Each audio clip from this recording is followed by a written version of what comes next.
Hi, welcome to part two of examining the late date evidence of Revelation. You should go to the description below. There should be a link to the PDF that you see here that will open up off my Google Drive, and you certainly have my permission to download as well. Go to the upper right. It's just here, the down arrow.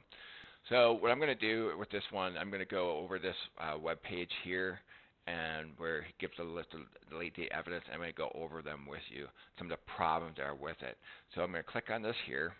That gives you, and it's, I guess, written by Wayne Jackson. I don't know who he is, but yeah, so I'm going to go over it one by one through this, and so just go from there. So starting off with external evidence, and the left here is external evidence, and then right here is internal that he's using for the late date. So Irenaeus, alrighty, Against Heresy, Book 5, Chapter 30, Paragraphs 3 and 4. And so I go over this in the video, what Irenaeus is thinking. Alright, a lot of people are not aware of this, but there's a mistranslation issue. And I will even go so far to say that the translators themselves deliberately mistranslated. Why? Because they recognize heresy within it. So what do you do if you're translating, you see heresy? Do you just correctly translate it and just have the heresy go forward, have a guilty conscience for the rest of your life, or do you try to take care of it? And when you have the combination between the original Greek fragments missing, somebody that significant, a bishop who's doing significant work, pretty unlikely that, oops, it went missing. So, and when you compare the two possible translations, it could be whether it should be he or it, it's clear that the word it does not fit with the rest of both paragraphs 3 and 4. It does not fit. It's clear that it should be he. Then I raised the question, what motivated the translator to go with the word it?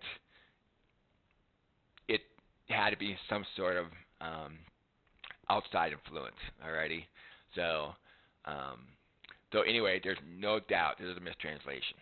Alrighty, so this gentleman here, he used a whole bunch of people, used them as resource to show that the late date is the correct view. That the Book of Revelation written in the 90s. The problem with these, every single one of these is not a direct eyewitness.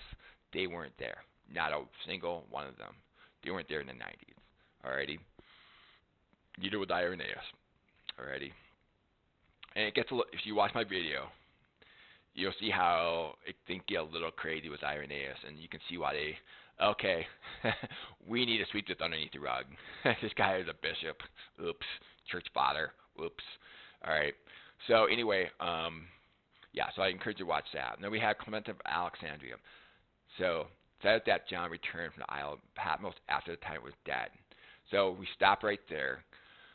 Alexandria did not. He's around 155 to 15 already. Now, if you go by just this alone, it could go either way. It could be, the tyrant could be referring to Nero, or the tyrant can be referring to Domitian.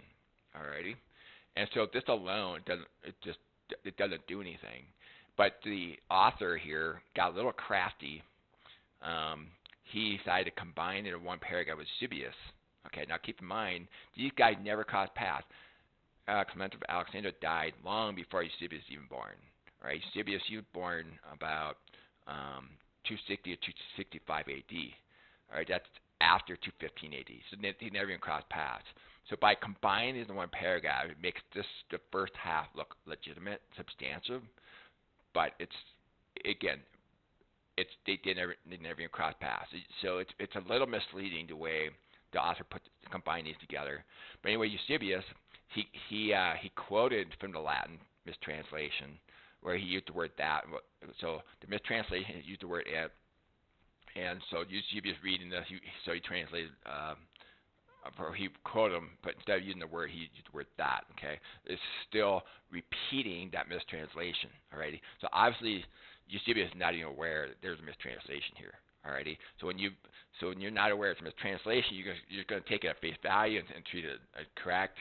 And so naturally he's going to think, oh, it must have been that the mission, the tyrant, So anyway,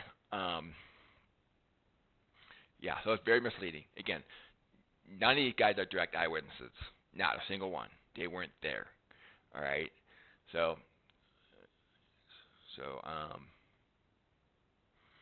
Yeah. So I go over the Domitian, the reign of Domitian versus the reign of Nero in part one, the differences between the two, and it one clearly stands out. Which one the more yeah, just watch that the part one if you haven't already. So Victorinus, alrighty. When John said these things, he was in the island of Patmos. Okay, now he's going by the book of Revelation at this point. Condemned to the mind by Caesar Domitian. Up, he's going by. Um, see, it does not say in the book of Revelation Caesar Domitian. All right. Matter of fact, if you go to Revelation 17:10, the reign of the seven kings, Domitian is king number 12. He's not in that list of first seven. Alrighty. So if you go by the book of Revelation itself, it tells you who was king at the time it was written, and clearly Domitian is long past that. Alright. So he's putting more weight into the mistranslation by a guy who's not even appointed apostle than he is Jesus Christ, who appointed John to write these things. Alrighty. So who are you gonna put more trust in? You know. All right. So anyway, yeah. So this here is clearly off the mistranslation, and he was around, yeah, 8304. Alrighty. So this is long after John is even alive. And here Jerome 340 420 again. This is long afterwards. All right. In the 14th then after Nero, Domitian having raised up a second persecution, which is correct. So you had Nero the first persecution, and then Domitian the second. He was banished to the island of Patmos and wrote, there you go again, he going by the mistranslation of Irenaeus. Alrighty. So, or he could even go by Eusebius. He could have been quoting Eusebius, who's quoting from the mistranslation. Okay, see how the domino effect takes place? You know, get mistranslation, this person quotes this person, this person, this person, first person, and that's the problem with it. It's just going to keep going. The church is always going to be fighting this forever. It will never end. So anyway, so like I said, like a whole string of dominoes, not a single one of these a direct eyewitness. It'd be like you writing something, materials from 300 years ago. You are at the mercy of the integrity of the materials in front of you. If there's a mistranslation, you're not aware of it, you're just going to forward that mistranslation on, and how are you going to know unless you really investigate into it, right? So, anyway, now we go to internal evidence. Spiritual conditions. So basically, he makes the point that, yeah, it would take a long time for the church to decay, Well, you as a Christian should know it doesn't take long to backslide, all right? So anyway, if we go to Romans 13, now this was written around 57, 58 AD, alrighty? And so, let's see here, 9 through 14. So yeah, you should not commit adultery, should not kill, not steal, false witness, not covet, and on and goes. And then love's fulfilling the law, and that knowing the time, that now is high time to wake out of sleep. Okay, so they were in darkness, for now is our salvation nearer than when we believed. The night is far spent, the day is at hand. Let us therefore cast off the works of darkness. Let us put on the armor of light. Alrighty, so they were walking in darkness. Okay,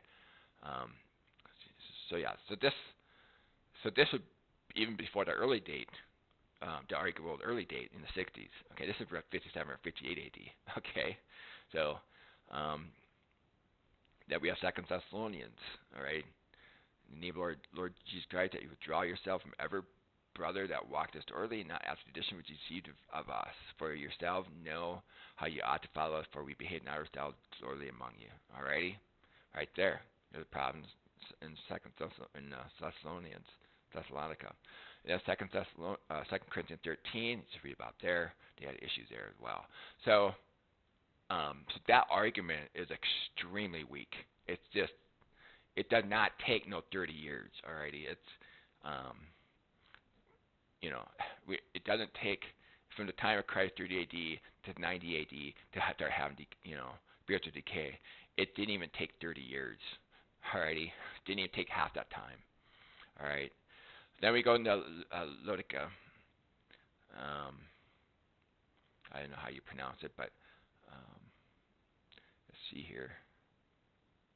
Consider this fact: the Church of Laodicea is represented as existing under conditions of great wealth. She was rich and had need of nothing. In AD 60, though, had been almost entirely destroyed by an earthquake. Surely it would require more than 8 or 9 years for that city to have risen up again in state of affluence described in Revelation.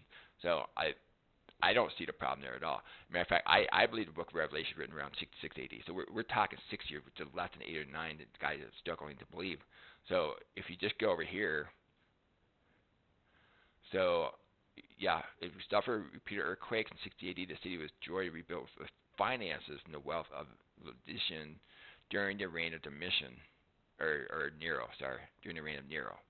Alrighty, so yeah, so they're financed, and keep in mind the horses or what they had for transportation back then. They didn't have cars; they had horses. So it's just here you go, here's a horse, done. You know, their houses. Much simpler than we have today. If we have an earthquake today and the house needs to be repaired, it's a pretty serious project typically. But with the house back then, they were way simpler. It wouldn't take much to fix them up. Alrighty, so I can easily see well within six years that it's fixed back up again, especially if it's financed by Nero, who's trying to score political points. He's going to throw money at them. You know how politicians are, even today. If they want to score political points, they'll throw money at the problem, and they get political point credits. Alrighty. So anyway, and then you have the 666. So they'll say he'll say yeah. To come up with such interpretation, you must add Caesar to Nero's name. Well, he was Caesar at that time. It's already Revelation 17:10, the line of 6 kings. They already knew who it was. So when they calculate, it just confirms on them who it was. Alrighty. So based on the Hebrew, where the book was written in Greek, if we understand the setting at that time, it was not at all unusual for the Jews at that time to translate back 14 Hebrew and Greek. It was not at all unusual. So yeah. So anyway, that doesn't hold any weight either. So then it raises a question, last but not least. So how did this, let's go back to Irenaeus, alrighty. How did this mistranslation get as far as it has? One, many are not even aware there's even an issue with a mistranslation. They're not even aware of it. Alright, that's what allows it to go. So when you believe something that's not true, and you're doing your studies based using that as a cornerstone, which many people have, you teach the book of Revelation written in the 90s, it causes you to change how you study the Bible. Alrighty, and it affects you, kind of like a virus. You don't even know it's there. And then many were heavily focused on the idea of Revelation written toward the end of the mission's reign, that they did not care about the surrounding text, whether it was contextual flow or not. So when I read it, it's like it just doesn't fit with the rest of the text. And so what happens is they read a portion where they get the idea of the book of Revelation written toward the end of the mission's reign, and I got everything I want out of it. And then they run with it, but they don't even check how does that fit with the rest of the passage, with Irenaeus' writing. Alrighty. So what makes it exciting is if you believe it's written in the 90s, then the chronology of Revelation is completely irrelevant now relative to the temple. You got the time indicators, then the book of Revelation no longer means anything. Whether it was written in the 60s, it means something. You got the audience relevance, 7 churches that it's no longer, you can easily substitute yourself as primary audience, no big deal. Rather look in the perspective of 7 churches. So when they're told to calculate the number of the beast, but the mission's not, he's not even the 6th king. It's just, there's so many problems with it. So, and then you got, grammar, you got the setting, obviously 60 versus the 90s, it's a completely different setting. So it just, yeah. Anyway, when the setting of a book, such as Revelation, is misplaced, it allows room for imagination, allowing the book to mean anything one wants. You can, by believing it's written in the 90s, you can get to mean anything you want. The sky's the limit, which is very attractive, obviously. So, alrighty. So those are. So as you can see, there's nothing here that the gentleman here is using. It's just not a single thing here is substantial. That's solid foundation on the rock, if you will.